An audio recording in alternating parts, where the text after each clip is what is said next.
Halo semuanya, kembali lagi dalam channel Ngolotok Biologi.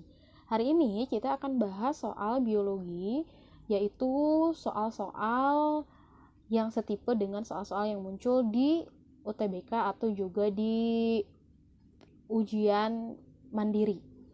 Nah, yang pertama kita akan bahas soal tentang sebab akibat. Kita baca dulu soalnya ya guys. Jadi untuk soal nomor 1, ini mikroorganisme seperti bakteri dan jamur itu memiliki peran penting bagi kelangsungan hidup hutan. Jadi di sini kita tandain ada bakteri dan jamur. Sebab katanya mikroorganisme sebagai detritivor itu berfungsi dalam penyediaan nutrisi pada tumbuhan melalui mekanisme siklus nutrisi dalam ekosistem. Oke. Jadi, untuk soal ini, teman-teman harus mengaitkan pemahaman kalian tentang apa itu dekomposer, apa itu detritivor, dan bagaimana kaitannya dengan daur biogeokimia atau siklus nutrisi.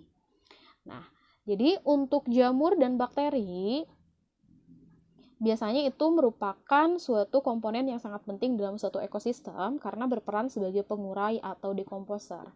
Dekomposer itu bagaimana sih perannya? Nah, dekomposer ternyata sangat berperan untuk mendegradasi atau menguraikan zat organik pada organisme yang sudah mati akan diubah menjadi zat anorganik. Zat anorganik ini yang kemudian nanti akan diserap oleh akar tumbuhan. Penguraian tersebut itu akan dibantu oleh enzim-enzim hidrolitik yang dihasilkan oleh bakteri ataupun jamur. Nah, kalau misalnya teman-teman perhatikan pada gambar skematik rantai makanan yang sebelah sini, teman-teman bisa lihat di sini ada produsen, kemudian di sini ada konsumen primer, kemudian konsumen sekunder, konsumen tersier sampai kuarterner. Nah, ternyata ada arah panah yang semuanya itu mengarah ke dekomposer. Jadi dari produsen itu mengarah ke dekomposer, kemudian dari konsumen 1, konsumen 2, konsumen 3, dan konsumen 4 itu semuanya mengarah ke dekomposer. Maksudnya seperti apa sih sebetulnya? Jadi maksud dari gambar ini itu mengarah pada pengertian di mana jika makhluk hidup atau organisme itu mati, yang dimana dalam organisme ini tuh terdapat zat organik. Zat organik itu contohnya misalnya ada karbohidrat, kemudian protein, lemak, asam nukleat, dan lain-lain. Nah, kemudian zat-zat organik tersebut nanti akan diuraikan oleh dekomposer, sehingga terbentuklah zat anorganik. Nah, zat anorganik tersebut yang nanti akan diserap oleh tumbuhan, kemudian nanti diasimilasi, dibentuk menjadi zat organik yang lain, seperti itu. Misalnya dibentuk jadi asam nukleat atau dibentuk jadi protein, kemudian dibentuk jadi zat-zat organik yang lainnya. Nah, kemudian zat anorganik tadi yang dihasilkan dari dekomposer itu akan berjalan atau mengikuti siklus atau daur biogeokimia. Nah, kita ambil contoh di sini, misalnya ada siklus nitrogen. Ya, siklus nitrogen. Di mana nitrogen itu merupakan komponen yang komposisinya itu paling besar di udara atau di atmosfer. Kurang lebih 60-75%. Tapi ternyata makhluk hidup tidak ada yang dapat menghirup nitrogen tersebut secara langsung ke dalam tubuh. Nah, adapun pemanfaatan nitrogen tersebut harus melalui daur biogeokimia.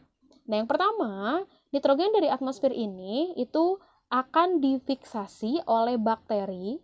Bakterinya tuh ada 2, bisa bakteri yang terdapat pada bintil-bintil akar atau nodul akar. Contohnya misalnya di sini ada bakteri Rhizobium. Kemudian ada bakteri yang hidup bebas di tanah. Contohnya ada Azotobacter.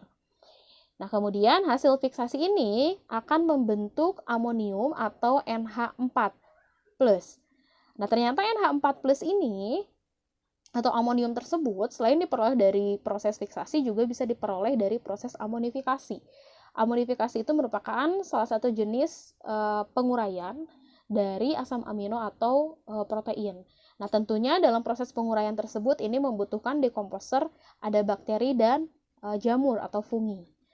Nah, selanjutnya Amonium tersebut nanti akan diproses secara nitrifikasi membentuk nitrit, ini oleh bakteri Nitrosomonas nitrosococcus.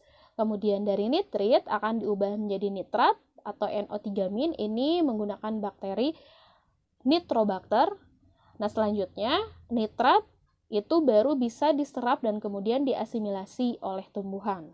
Nah, ternyata pada suatu kondisi nitrat yang sudah dibentuk melalui proses nitrifikasi tadi itu bisa dilepaskan kembali ke atmosfer. Dan ini tentunya dibutuhkan bakteri yang bersifat denitrifikasi. Contohnya misalnya ada bakteri denitrifikans. Seperti itu. Nah, sehingga jika kita kembali ke slide yang sebelumnya, dengan demikian, untuk pernyataannya, peranan penting dalam kelangsungan hidup hutan, iya betul. Kemudian sebabnya mikroorganisme sebagai detritipor berfungsi dalam penyediaan nutrisi pada tumbuhan melalui mekanisme siklus nutrisi dan dalam ekosistem. Ternyata ini pernyataannya salah, karena untuk detritivor itu hanya mengubah zat organik yang berukuran besar menjadi zat organik yang berukuran lebih kecil. Sehingga jawabannya untuk soal nomor 1 itu betul salah. Berarti betul disalahin. Itu berarti isinya C. Oke. Gimana nih teman-teman? Paham ya penjelasannya? Kalau misalnya nggak paham, itu bisa tinggal ditanyakan di kolom komen. Kemudian kalau ada soal yang mau dibahas juga tinggal klik aja komen apa aja yang mau dibahas ya. Jangan lupa untuk like, comment, and subscribe. Bye-bye.